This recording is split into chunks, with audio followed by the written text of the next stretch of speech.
Hello, everybody, and welcome to the latest episode of the Nordic Football Podcast. We had an episode last week, and we are back this week with a very special episode. We've got a special guest for you on the show. As everybody knows who listens, we do like to get some industry insight, some expertise, some people working in the game in Norway and Sweden and Scandinavia to bring a bit of insight and context behind what we watch every week. And this week, I'm delighted to say that we are joined by Rafa Roldán, who is the performance coach at Östersunds. Has been a performance coach at Östersunds for the last, I think, 3 years, since 2018. Am I right in saying that, Rafa? That's all right. And we're going to talk today about kind of the role of a performance coach. So this is going to be a show where hopefully you're going to get a lot of value from it, because, you know, sometimes maybe you're looking at a game, even if it might not even be in Scandinavia, you might be watching a match and you see people running around with like iPads and stuff like that, or you see like recordings of games, training sessions, and you think to yourself, what exactly are these guys doing behind the scenes? And so we're delighted to be joined by Rafa, who's going to help us kind of understand that side of it. He's got a lot of experience in Scandinavia, and so we're very delighted to be joined by you. So Rafa, how are you today? Thank you so much for joining us. The first thing, thank you so much, guys, for having me. It's an honor for me to be a guest in this podcast after such a great name that has been before me. So for me, it's an honor to be here with you guys. Yeah, and it's an honor to be with you as well. I mean, we've sort of had you in mind as a potential guest for quite a while, quite a few months, in fact. And, you know, I'm glad that you've got the time, because I know that, you know, in your role, there's a lot of traveling, isn't there? And a lot of work involved in going to all the stadiums every week. So really thank you so much for giving us your time. I'm going to start with like a very just simple, obvious question, really, and we'll get into it from here. What is a performance coach? Can you explain to me the role of it? What does it involve? Tell us about that. Yeah, that's a $1 million question. I think our role is kind of a new role in football, because we are not only analyzing videos and tactical and stats. We are also to put everything into a context.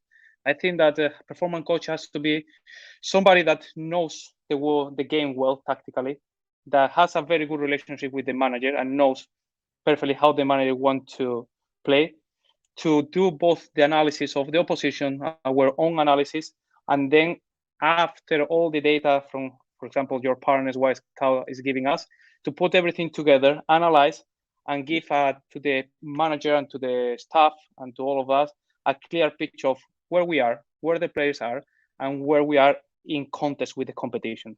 So it's nothing concrete, it's nothing specific, but it's a bit of everything. Yeah, and I can imagine it's quite a detailed role. I mean, you know, there's so many different aspects to it. Can you break down, you know, because obviously there's, for example, people listening to the show might understand, or if they don't understand, you have, for example, opposition analysis, isn't there, where you maybe watch the opponent in the week before the game or weeks before the game to try and find little bits of information. You have different types of it, isn't it? You also analyze maybe your own team's training sessions to understand the tactics and analysis. What percent of your work would you say in your role that you've just had at Östersunds, would you say, you know, what percent is, for example, opposition work? What percent is maybe figuring out tactics? What percent is maybe you reviewing coaching sessions? Could you give us maybe a breakdown, if that makes sense? Yeah, it makes perfect sense. It's like everything starts from the last game, how we have this analysis of our own team, how we are doing, how was the game according to the game plan the manager had, where were the areas that we did well, which were the areas that we could do better, and then analyze also with the GPS data of the players, all the tactical data from the players and the team, and then we have a clear picture of how was the last game, and from there we go to the next game. I analyzed all the opposition games. Normally it's the last 5-6 games, depending of the team. And then when we have a clear analysis of the game, you know perfectly your team. Then we prepare with the staff, with the manager, assistant manager. We propose how we can look the week of trainings. And then obviously every day after training, you have to review the training. We have a system of cameras in every Allsvenskan club to review our training. So that's superb. And then we prepare the game and we prepare the match plan for the next game. And in addition to that, we also do the analysis of the players with all the GPS data we have, and so with the help of normally the strength and conditioning coach. Yeah, it's fascinating stuff. And as I've said, we'll talk about your background in a second. I mean, you joined the club in 2018, as you said, and Östersunds finished sixth in the table in 2018. Exactly. And then since finished 12th in 2019, and then 2020 finished in 13th place. So, I mean, the issues at the club have been kind of quite well documented, and we won't go into them too much on this show. You've been behind the scenes at the club and you understand it inside out. Tell us about kind of, the role of the club in terms of, as most people, maybe people who don't know about the show or about Östersunds, they may think about the Graham Potter era and kind of, the fantastic achievements there and, getting to the Europa League knockout stages, beating Arsenal, things like that. And then obviously you've come in after that period of time. Graham Potter then left and went to Swansea. Of course, Ian Birchnell, who's also been a guest on this show in the past, came in to the club, and he kind of gave you your role. Am I right in saying that? And tell us how you ended up at Östersunds, because you've been working in Scandinavian football for some time, haven't you? Yeah, I was working before coming here to Östersunds. I was 6 years in Norway, in the rivals of Sweden.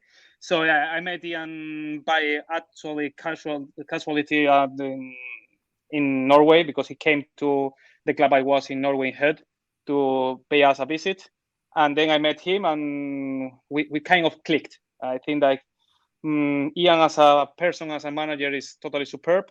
So a few weeks after he was appointed here in Östersund, he called me and explained me the project. And I think I spent between 1 to 2 seconds to say yes. I remember perfectly, I was in the mountains as a proper Norwegian at the time. I said yes. Okay, when it is. I remember coming just in the middle of the season 2018, in the round 15 on the league away against Elfsborg. I think that obviously wasn't easy to come to the club for anybody after Graham Potter era, because it has been the best era for the club history. But I think in 2018 we did a fantastic season. We finished only 1 point behind the club record after a season where we lost, I think it was 7 players from the last game against Arsenal in the Europa League knockout stages. So yeah, I think that season was quite good. I think the club and everybody was pushing in the same direction, and we could work in a very nice way. I will always be grateful to Ian to give me the chance to come here. And I think we worked really hard, because especially it's not easy to arrive to a club in the middle of the season. You have to do extra work because you know not much about the teams. You have to know all the teams, know new players. But actually the help not only from Ian, also from Brian Wake, another English coach that was Sean Constable, another past guest of the show as well. So we did a very good job, I think. Finished the league sixth, with 49 points. It was quite good. And then everybody is well known everything that has happened in the club. But still, I think during the time I've been there, 2019 and 2020 has been an interesting years for everything that has happened. But the work that we have done has been quite good, and unfortunately now the club is not in a best moment. But I think that I wish them all the best. But I think I'm quite happy about my work there. I think like with all the things we have had with both managers, with Ian and also with the current manager, we could have done a good and decent job during the 19 and 20 season. Yeah, I mean, it's a tricky one, really, when you talk about Östersunds, because, for those who don't know, the club obviously had this fantastic rise, came through the divisions with Graham Potter, who kind of really built the club from the ground up to a certain extent, did so well to sort of get them into Allsvenskan, won the Swedish Cup, really kind of put the team on the map, to be honest. It was promoted in 2016, I think, after back-to-back promotions to Allsvenskan, has been there ever since. And that whole story is a story that kind of is so well documented. We've talked about it on the podcast many times. And, from that point of view, Östersunds are kind of like a rags to riches type club. And people should be, very kind of appreciative of what they've done, because it is a fairy tale story to it. But there is that kind of darker side to it, which we can't ignore.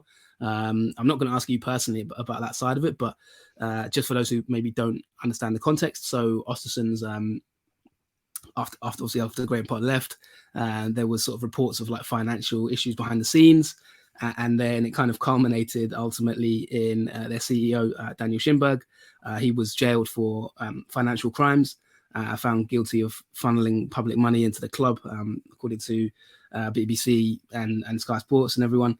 And so basically, there's been a kind of a turning of that story, if that makes sense. The accusations of what he was doing. I know there's been appeals in courts and things like that, and it's still kind of sort of ongoing. But essentially, why I'm explaining this is because the narrative about Östersunds kind of then switched in, and it kind of changed after Graham Potter had left. And I suppose from that point of view, yourself, Ian, and others, you mentioned Sean Constable, who we've had on the show as well, friend of the show. It kind of the narrative switched of Östersunds, didn't it? And really, if we're being totally honest, they became kind of a club that in Sweden is, a lot of fans turned against, and now there's a kind of feeling Östersunds not too well liked the club. I know you can't, of course, comment on that side of it, but it's just to give a bit of a reflection as to why the club sort of dropped down, positions and that kind of thing. The money's obviously tightened up in the last few years. The club's lost a lot of players. We've talked about it on the show with myself and Steve in general, the challenges Östersunds have had. How difficult has it been for you as someone working at the club to kind of navigate that whole side of it? Because obviously I know you just deal with the day-to-day football side of it, but with, for example, losing players, things like that, how much does that impact your own work and your day-to-day stuff? And obviously, you must be aware of it, in the feeling behind Östersunds. Does that make your job more difficult, or is it kind of you try and zone that out? Maybe not to say more difficult, but make it easier to be working, because obviously all the turnovers of the players, when you are in a project, you want the project to be stable, you want to be working with the same people or the same players the longer as possible. But well, it hasn't been easier, but I think we have had in both eras in Östersund, I've been with Ian and the current manager, I think that we have been quite well isolated about the noise around. So I think it didn't affect too much our day-to-day. I think it was affecting more the club as an organization. We day-to-day, we just try to focus to win the next game. Sometimes we succeed, sometimes we didn't. But we cannot say that, okay, when we succeeded, it was because we were super despite all the problems and so on. And when we lost, it was because of the problems. I think at the end, we have done the best we could, despite the noise around us, try to isolate ourselves in our own bubble. And the work has been put on the pitch. Even last year, everybody was betting on us to be relegated. And there was a part in the middle of the season that we were the best team in Allsvenskan. And I think like we were quite good in that, and to be isolated and not to pay too much attention to things that couldn't give us anything. Yeah, of course. And, the reason behind that context as well is, quite a few staff members have left. Obviously, Ian left and others have left. Obviously, David Priestley mentioned is a friend of yours.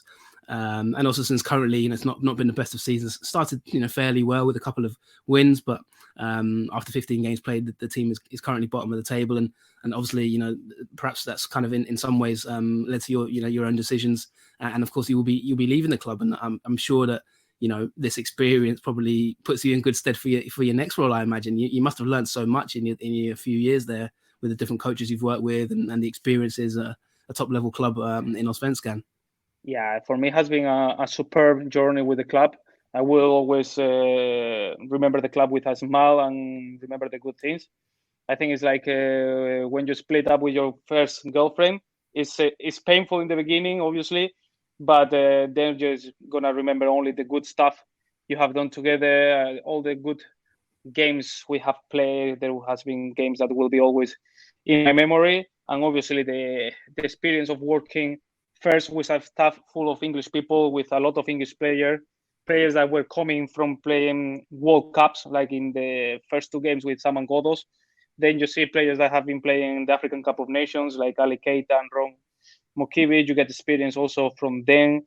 I think it has been a learning process for me as well from the beginning. A very hard work since the first until the last day, but also a very rich learning process for me that I will keep for always for me.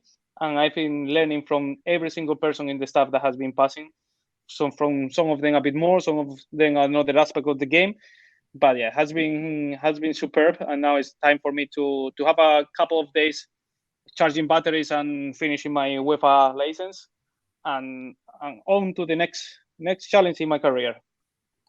Yeah, and I'm sure that from what we've heard behind the scenes, kind of, I'm sure you're very highly thought of, and I'm sure you'll bounce back into an exciting role very soon. I want to ask you, kind of, you mentioned about players there, and people you work with. Obviously, a lot of teams in Allsvenskan in general, not only Östersunds, they're quite close, aren't they? It's not like, for example, say perceptions of massive clubs, maybe in England, for example, where maybe all the departments are quite split. The departments are quite closely intertwined, aren't they? So like you said, you work with players sort of day to day and things like that.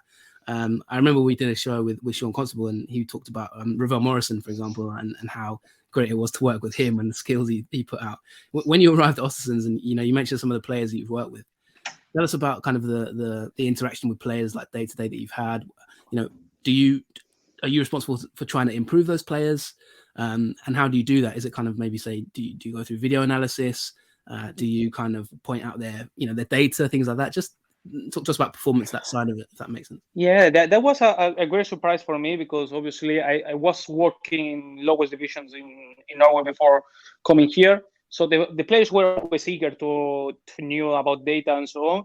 So one of the things that I was concerned when I came to a top tier in Europe was, okay, well, how will the player react? They will think that, okay, he's coming from lower division and he's not gonna show us anything. But since the first moment, I must say all the players were very welcoming, very open to listen to what I had to tell them, very open. Okay, some of them more than other, obviously, to listen about, to see the videos, to see stats, to put goal on what to improve, and that has been super. Also, I think we have the good thing that we are a small club. We are in a city that is only 40,000, so we know each other very well. We see each other in the city when we are going for a coffee or anything, and that creates a bond also with the players. And as you said previously, with all the hours we spend traveling, we create a bond, and we create a lot of good relationship with the players. And at the end of the day, are the players, and I'm so happy when the players are asking you to give more feedback. Okay, Rafa, let's work in the next 2 weeks with this specific, because they see what you give to them, the small details, the most small video. It doesn't need to be a big meeting with all the players. I think what they appreciate the most, the players, is a small one-to-one meetings where you give them clarity, some 2-3 concepts, and then when they see on the pitch that it works, then they are in forever. Can you give me like a specific example? It doesn't have to be, you don't have to name a player. I mean, if you can, then that's great. You don't have to, though, if you want to keep it private in terms of the name. But can you give a specific example of, let's say, if I asked you the question, like, how do you improve a player? Tell us kind of, let's say you spot something in a game, you're watching a match, and then you think to yourself, right, I'm going to try, and this player can do this or this player can do that. Is that kind of how it works? And could you give an example maybe of a time where you said, okay, this player, I noticed he wasn't great in this area, and this is how you work? How do you improve a player? It can be even during the game. We have, obviously, I'm doing in the first half, I'm doing videos, I'm doing clips according to the game plan on the stands. And obviously, if I see something, a small detail that you can tell to the player and show the video during the halftime. And then when you see the player that has taken the feedback, do it on the pitch, and it has improved not only his performance, also the performance of the team because of that, that is the moment where you say, okay, what we are doing is we are going in a good way. And the player is listening, the player takes it, not as a critic, because when we give players a video or something that is not perfectly, or something that can be improved, we are not criticizing his performance. We are trying to help him to perform better. I think that is something that has to be very clear, that when you are showing something that is not so good, we are not blaming on it. We are trying to help him to improve his performance and therefore improve the performance of the team. And then, as Sean Constable named Ravel Morrison, everybody knows Ravel Morrison. And I can say that he was the most humble guy and the nicest person that you can speak on a football pitch with.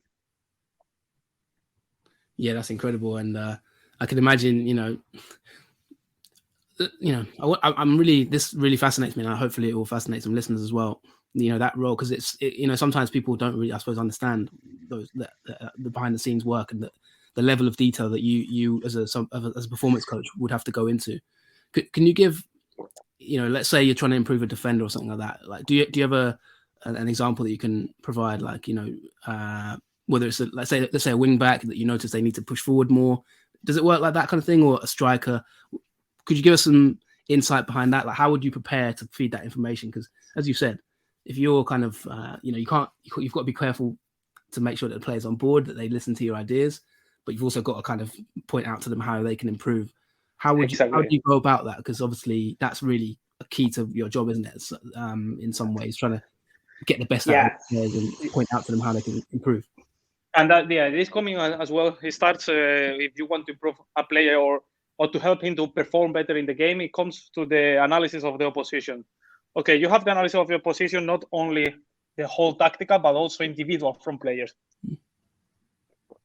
So you have details, you have positioning of the defenders or the central backs, and then you can speak with the strikers. Okay, normally the central backs, look at here, when the cross is coming, they are normally, this one is more eager to go out, so we can explore maybe the space between them a bit better. But if it's the cross coming from the other side, maybe it's better if we go for the cutback, because the defender is not so eager to go out, so it's not the space between them, but the space is in front of them.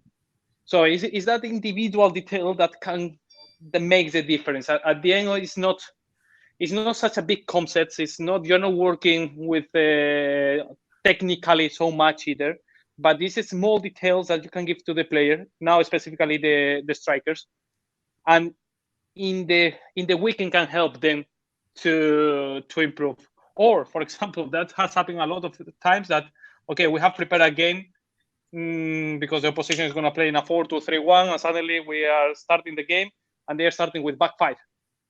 So the first 5 to 15 minutes is to analyze everything that the other team is doing that you didn't expect clearly, and then give the feedback to the manager or the assistant manager, and then they will give the feedback to the players on the pitch. And when you see that works, that is the moment you say, okay, this has improved the performance of the players and the team, and it has helped us to take the hand of the game. Yeah, it's really, really fascinating. I mean, how is the role of a performance coach judged, if that makes sense? Is it based on, because obviously it can't be necessarily based on results, because it depends on the expectations of the club, for example. So what kind of targets are you set, or what are your metrics? Is there a certain, how do you know if you're doing your job well, if that makes sense? I think like one of the first things that is most important is to know the manager, to know what they are his football ideas, what he has in his head, how he wants to approach games. It's not the same to be the performance coach in a top team in Premier League, where you have to normally just focus in yourself and what you have to do well, than in a team that is in a battle for relegation in League One. Then you have to focus more maybe in the opposition, how you can deny their strength, how you can use their weaknesses to give you a chance to win the game. I think performance coach is really, really evaluated by the head coach. If he's happy with the feedback he's getting, if the head coach sees that what you are giving to him is really what is happening, or what the ideas of the concept or the analysis of the rivals is exactly what's happening on the pitch. Because if you are telling the head coach, okay, they are going to come and play like this, and the next 10 games, none of the teams is playing like you said before, then the head coach will say, okay, what are you looking at? What do you see that is not happening? I think that's why it's quite important to know the manager and to have a lot of meetings with the manager, because at the end of the day, is the guy that is going to evaluate us if he likes our work or not. Yeah, of course. And let's I hope you don't mind me digging into this, because for me it's so fascinating. What was the day-to-day role of a performance coach, if that makes sense? So let's say the game's on a Saturday or a Sunday. Mm-hmm. You travel to the game, you're pitch side for the match, I assume. Like you help with the pitch side, like you said, analysis. If the team, let's say a team, like you said, changes their shape, you have to feed that information, maybe even at half time or during the match to the coach. Let's say the game ends. you have a bit of time to relax, and then what is your, from then till the next game? Could you talk us through maybe your day-to-day, the average life of a performance coach? What are you doing on, say, the Monday, the Tuesday? Maybe you're reviewing some of the past game, then you start to look towards the next game. Could you just explain the workflow of that and how much detail you go into and that kind of thing? Yeah, if we are talking about the match day -2, -1, when normally we are traveling the day before of the game, and that day normally I don't see the rival that we're gonna play the day after. I already watching and finishing the work for the next opposition. So in the game day, I go through the match plan with the coach again. We talk about, okay, what specific things we want to see from the game and the things that if they are working or not. And from there, we go to the match. In the match, as I said, it's like there is two kinds. There is normally a pure analyst that is making all the clips. And then for me, what I like or what I think I do the best is to be focused on our game plan, on what of the things can help us to improve during the game, or what things are doing the rivals that we can expose them more, or what things we have to control the rival. And as you said, in the halftime, there is always 4, 5, 6 videos, can be 3 videos for the whole team, and then 3 individual videos for the goalkeepers in the goal kicks to show where the space is, to the midfielder, to when we are built up, okay, where are the spaces in between lines that he can be exploring a bit more, and then a couple of videos maybe to the strikers. So that is depending match to match a lot. If we are leading 3-0, that happens sometimes. There's not much more to say than just continue because everything has been working well. And maybe if we are down in the scoreboard, then we have to give a bit more feedback. And just after the game is a couple of hours of relax, try to cool down, and then right away starting the analysis of that game. So we get all the clips, we get all the cuts, and we watch again the game, and we prepare the presentation for the manager for the day after to review the game. And that is okay. Now it's finished. The day after the game, we do the review. Then with assistant manager, normally if we have to do some individual clips for the assistant manager to go through with the 2, 3 players, 4 players, that is very depending. And that is done the day after the game. And normally the free day is 2 days after the game. And that we will be on Tuesday, Wednesday, and Thursday is working very close since Tuesday with the manager to do the presentation of the next opposition for the players. I have everything ready, all the clips, all the stats, all the context of the team ready. It's a big PowerPoint with a lot of different data, videos, individual players, and from there we do the trainings. If we're in the training, we are focusing our offense, then we'll show the defense of the opposition, and that job is finished in the mornings. And then in the afternoons is already looking for the rival of the next week. So we are always working in 1 week ahead of the next opposition. And you must be pretty good at PowerPoints in that case. So much data. In football, especially now in football, that there's this rise of kind of data, which I might ask you about in a minute. How big is that? If you know what I mean, like how much do you need to learn sort of presenting your ideas to the manager and that kind of thing in an easy way with PowerPoint and using data? What key bits of data are important? What bits of data maybe do you how? Because I assume you don't have all data. Make the PowerPoint, for example, you got to cut it down into really clear bits of information. How difficult is that, and what are your kind of secrets? If you know what I mean? Yeah, it has been very, very tough, but luckily I just finished a course in a university in Spain about big data in football, relating to the model of play, training, and analysis, which has made everything much more smooth.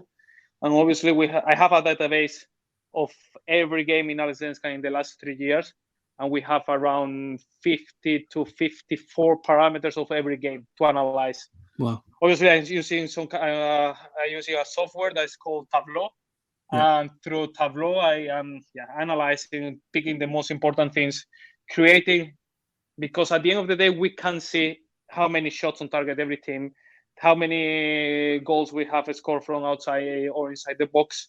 that we call it a quantity information. We know how much, but then what I'm doing lately is to create new parameters and to combine parameters to give us a clear picture of the team.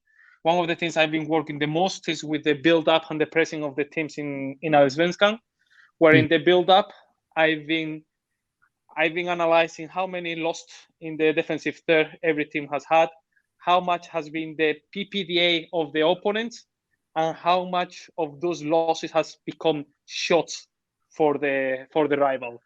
So then it has given us a clear picture of the league, and the same with the pressing. How many balls we have stole in the offensive third?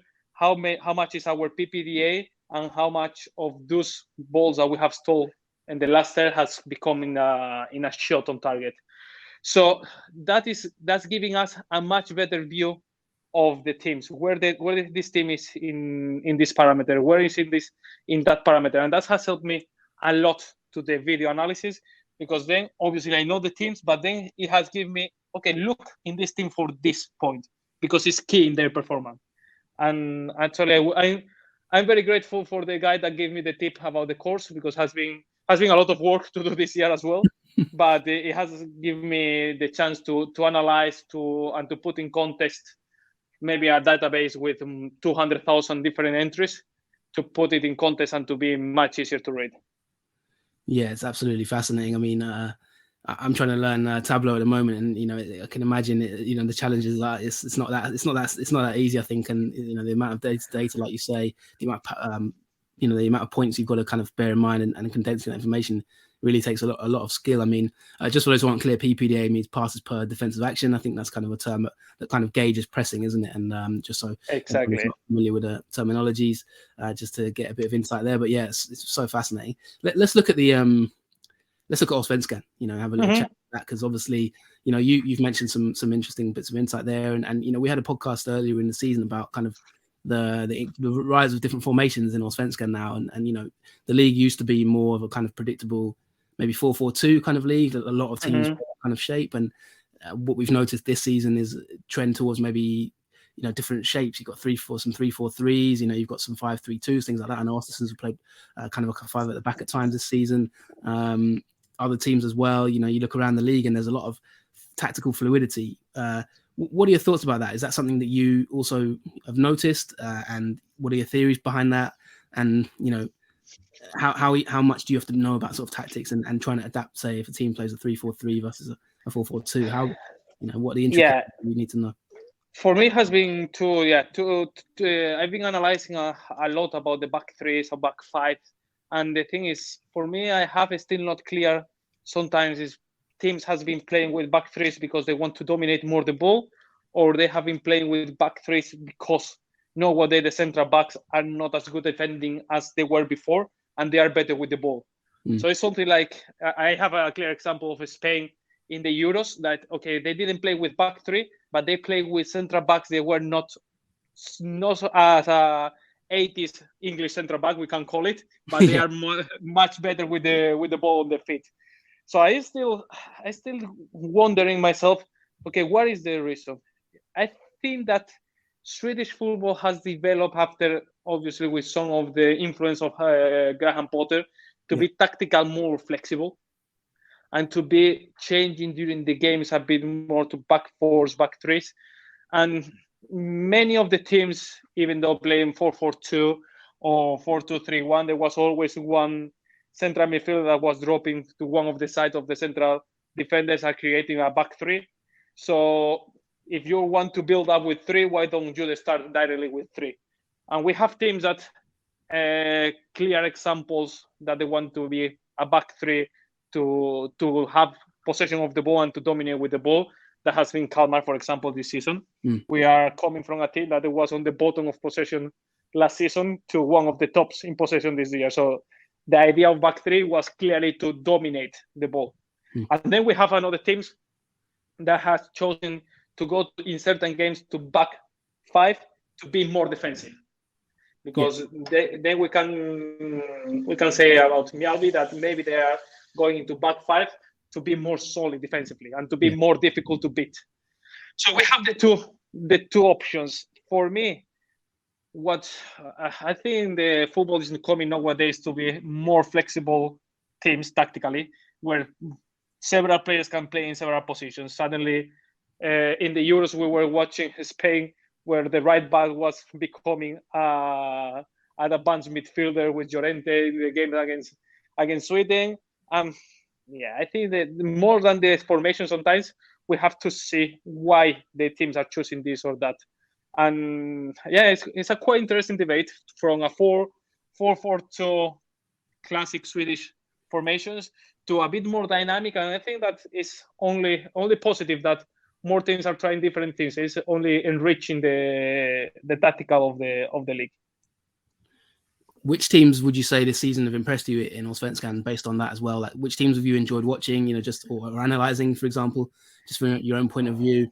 And just briefly in terms of Malmo, then potentially getting into the Champions League group stages, how good is that for Swedish football, you think, and how will that help the league develop? Which teams have you enjoyed, and maybe a word on Malmo because they've been quite good this season, haven't they? For me, Malmo in the last month, they didn't start well, but Malmo in the last month has been absolutely superb. Despite of the results against Halmstad or IFK Göteborg, against Göteborg, they should have won by miles the game. But also to be going to Glasgow against Rangers, win the game, win also here at home. Now against Ludogorets, the good game they play. I think they are playing with an international speed. So called. They are playing with one more year than the rest of the league at the moment, even though they haven't got some of the game, the results. For example, we went there and we got a draw that I think that we deserve against them for the performance the guys put, the defensive. But it's never a point that Östersunds should have got against Malmo if we see to the stats. But they have been a bit unfortunate, and I think for Swedish football, it's superb that if they can get into the Champions League group stage. The same with Hammarby, if they can go to the conference. They have a difficult game on Thursday against Basel. And unfortunately, Elfsborg is out after the 5-0. So I think for them, they have impressed me how they have that extra year from last year. I think the last year they won the league because it was the team that failed the less during the season. It's not because they were absolutely impressive. I think the rest of the league was a bit strange because of COVID and so on. Sure. But this year they have a extra year. Yeah, they've been really good to watch, and I think if they can get there, then I actually think they could do okay because they got very good from set pieces. Like for example, they're quite an organised team, like you say. They're playing at a level now where they've got a decent squad, they've got good players. So even if they got past Ludogorets, I don't think they'll be embarrassed in the Champions League necessarily. So good luck to them, and let's see how they get on. Yeah, and also all the best to my fellow Spanish performance coach José, that I know that has been working very hard to make things happen. Exactly, and that leads me on to the next question actually, because I'm sure by now those who noticed you spoke about Spain in the Euros in terms of tactics and perhaps the accent as well. You are obviously Spanish. Tell us about your background. And by the way, your English is amazing. To speak in an interview like this in English is really impressive. So congratulations on that. But tell us about your own personal background. Like, how did you get into football? I know you said you also worked previously in Norway as well. Just tell us about your pathway and maybe what you're thinking is next for you, kind of thing. What you've learned in this time, and just tell us about your career so far, where you started. Well, it's quite funny because I've had love of sports and football since I was a little kid. I think my first recollection of football, World Cup United States 94, a game Spain against South Korea 2-2, watching it with my grandpa. That was my first. Yeah, that's the first game of football I have in my head, and I will never forget. And I always liked football. Then, when I started to study in the university, I started to study engineer. That for me, I always thought that was a mistake, but I think that to be as an engineer school for 2 years has helped me a lot in the analysis, to have a more analytic mind and so on. So I never to regret what the path I took. But yeah, in 2009, I started to be in the School of Sports Sciences in Spain. And we had an option to go to a so-called program Erasmus, where you can go one of your years to study abroad. So I decided to go from Sevilla, 1 million people city, to a small town in Norway called Volda. I think it's like around 8,000 people living there. And I had my coach batch, the first one done in Spain. And I started to be curious about helping the club. It was a very small club. And suddenly they trust me with the eyes totally closed and said, okay, you can start as assistant manager in the under 16. Wow. And obviously no payment involved, nothing, just even I had to pay for my own sweater from the team. So it was quite funny that. But at the end of that year, I graduated in sports sciences. And so I said to the club, thank you so much, but now I'm coming back to Spain.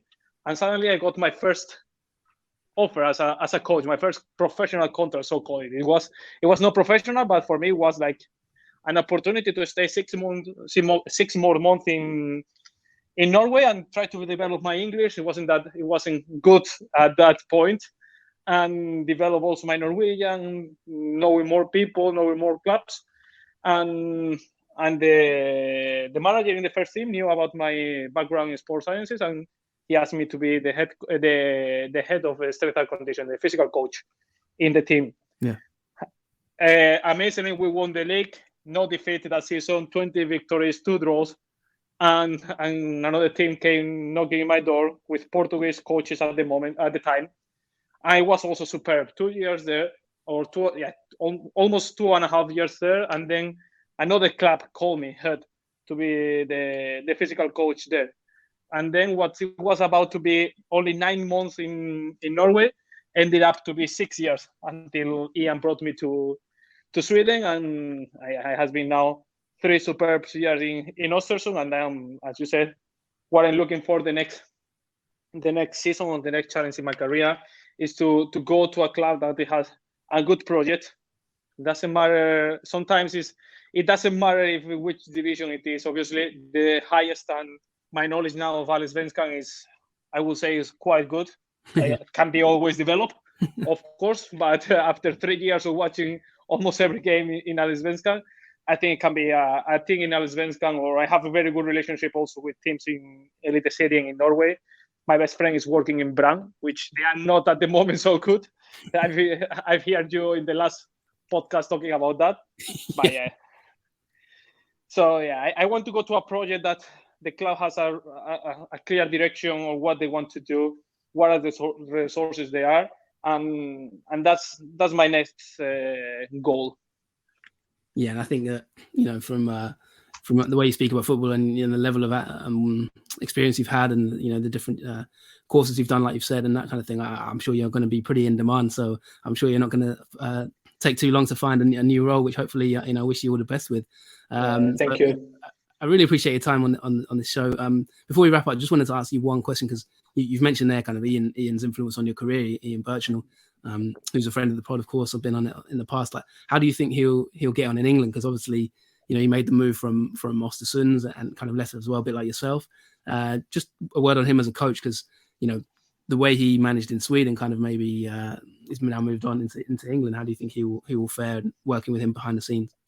I think that he's going to have a great impact in the National League. I think the way he understands football is so away from the traditional way from National League or Conference. And we could see in the last game how his team is playing. Everybody said that in Conference you cannot play a combinative style of football. But he's showing in the last part of the last season and in this season that, yes, you can. And you can win games. And I think they are clear candidates to get the promotion. I think with the word he's putting, the knowledge he has, the experience he has treating players one-to-one and with the group, and also the experience in top football in Norway with Viking. Viking is a massive club in Scandinavia. And with Östersund, I think he has everything, all the ingredients to become a great manager in England, which he's already. But what I mean is like to go higher up in the division system. And I've been talking with him. His project in Notts County is absolutely superb. It's not a project that is at the 5th division. I think that if the things and a bit of the touch of luck you always need, they can go up in the divisions quite fast.